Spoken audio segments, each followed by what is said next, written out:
pensaient avoir compris que tout, absolument tout, partout, est fait d'atomes. Des terres terriens aux flamboyantes étoiles, des minuscules fourmis aux majestueuses galaxies, tous faits d'électrons, de protons et de neutrons. Mais quand on observe notre univers d'un peu plus près, on réalise qu'on le connaît bien mal, que seulement 5% de ce grand tout est constitué d'atomes. Le reste serait fait à 72% d'énergie sombre, une mystérieuse force répulsive qui accélère l'expansion de l'univers, et à 23% de la non moins ténébreuse matière sombre. On sait que la matière sombre est là, dans l'univers, parce qu'il y a des preuves astronomiques, cosmologiques, qui indiquent sa présence. Maintenant, de quoi elle est faite exactement, on ne sait pas trop. Marie-Cécile Pirot vient tout juste d'obtenir son doctorat en physique à l'Université de Montréal. Elle cherche à connaître la composition de la matière sombre. Il existe plusieurs particules candidates et elle traque l'une d'entre elles avec des détecteurs uniques qu'elle a conçus avec les autres membres du projet Picasso. Les théories nous permettent d'avoir des candidats de la matière sombre et le candidat idéal, c'est le neutralino. Le neutralino serait une espèce de particule fantôme qui interagit si peu avec la matière qu'à ce jour, personne n'en a détecté. Et comme tout bon fantôme, il serait invisible. Mais qu'elle soit faite de neutralino ou d'autres particules exotiques, comment peut-on savoir que la matière sombre existe si on ne peut pas la voir? Dans les années 70, on s'est vraiment rendu compte qu'il y avait la preuve de la matière sombre en regardant la vitesse de rotation des galaxies. Et on s'est rendu compte qu'au centre et aux extrémités, elle restait constante, alors que normalement, la vitesse de rotation aux extrémités devrait être plus faible, moins élevée que celle qui est au centre. C'est ainsi que fonctionne notre univers, en accord avec les lois de Newton. Plus une étoile est éloignée du centre d'une galaxie, plus sa vitesse devrait être lente.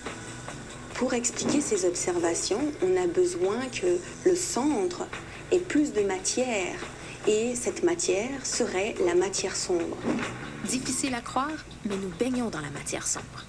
Chaque seconde, 1 milliard de neutralinos nous traverseraient le corps sans laisser la moindre trace. Pour espérer les détecter, les chercheurs du projet Picasso doivent rivaliser d'ingéniosité dans la conception des détecteurs ultra-sensibles qu'ils ont mis au point. Dans les détecteurs, en fait, c'est rempli d'un gel, un polymère d'acrylamide. C'est en fait comme un gros jello. Ça contient une dizaine de millions de micro-gouttelettes qui contiennent un fréon. Puis c'est ça qui va nous permettre de détecter la matière sombre. Mathieu Lorrain, également de l'équipe Picasso, est étudiant au doctorat en physique des particules. Il perfectionne les détecteurs de matière sombre.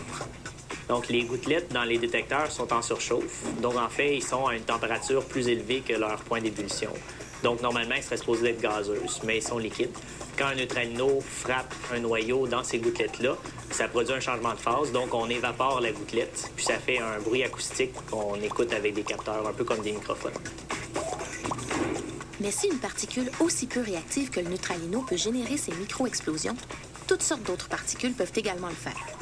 Et la moindre impureté qui se retrouverait dans le détecteur pourrait fausser les résultats. Les chercheurs de Picasso sont donc des maniaques de la propreté. Pour la fabrication, on va dans une salle blanche, qui est une salle avec vraiment pas beaucoup de particules en suspension dans l'air. Puis on a tout un habit puis une procédure exprès pour éviter la contamination des détecteurs. La première étape de fabrication, ça commence par le nettoyage de tous les outils qu'on va utiliser pour fabriquer les détecteurs.